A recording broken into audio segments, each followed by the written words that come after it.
थंडीच्या मध्ये वातावरणाचा दाब खाली येतो आणि दाब खाली असल्यामुळे जे प्रदूषण तयार होतं दिवसभरामध्ये ते वातावरणाच्या पलीकडे न जाता दाबामुळे ते खालीच राहतं आणि खालच्या पातळीमध्ये राहतं आणि खरोखरच जमीन पातळीवरती आल्यावरती लहान मुलांना तर याच्यावर खूप मोठा त्रास होतो. ते त्यांचे बळी पडतात जास्त मोठ्या प्रमाणावरती, ज्याची की त्यांची क्षमता रोग प्रतिकार शक्ती कमी असताना ह्या अशा पद्धतीच्या त्यांना तोंड द्यावं लागतं. बिचारी बालकं, त्यांचा कोणताही दोष नसताना या प्रदूषणाला बळी पडावं लागतं.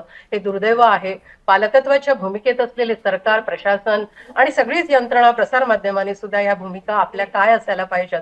सर्वात मोठं की प्रबोधन हे महत्वाची गोष्ट आज काळाची गरज बनली आहे. प्रबोधन होताना दिसत नाही. करिअर नावाची गोष्ट, जी संकल्पना टीव्ही आणि सगळ्या प्रसार माध्यमातून जी मी म्हणेन की जाहिरातीच्या रूपांमध्ये लोकांमध्ये येतं, तेच आपलं करिअर असं समजलं जातं आणि त्याचे दुष्परिणाम काय होतील याचा कुठेही काडीमात्र विचार केला जात नाही. एव्हन अगदी शिक्षण पद्धतीमध्ये सुद्धा हे सांगितलं गेलं नाही.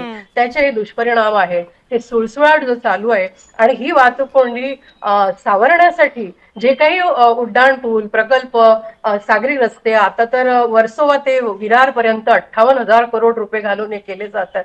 अरे 95 सालापासून तुम्ही 55 फ्लायओव्हर बांधले गेले, बांद्रा सिलिंग झाला, कोस्टल वे झाला, वाहतुकीचे प्रश्न सोडवले गेले का? हा प्रश्न का नाही पकडला जात आहे? तुम्ही आता मेट्रोवरती मोनोरेल, अरे हे काय आहे? हे पूर्णतः तुम्ही जमीन पातळीवरती जनतेची समस्या काय ही समजून घेतली जात नाही आणि वाहनांवरती नियंत्रण न करता हे जे प्रकल्प राबवले जात आहेत ह्याच्यातून कोणताही उपाय होणार नाहीये.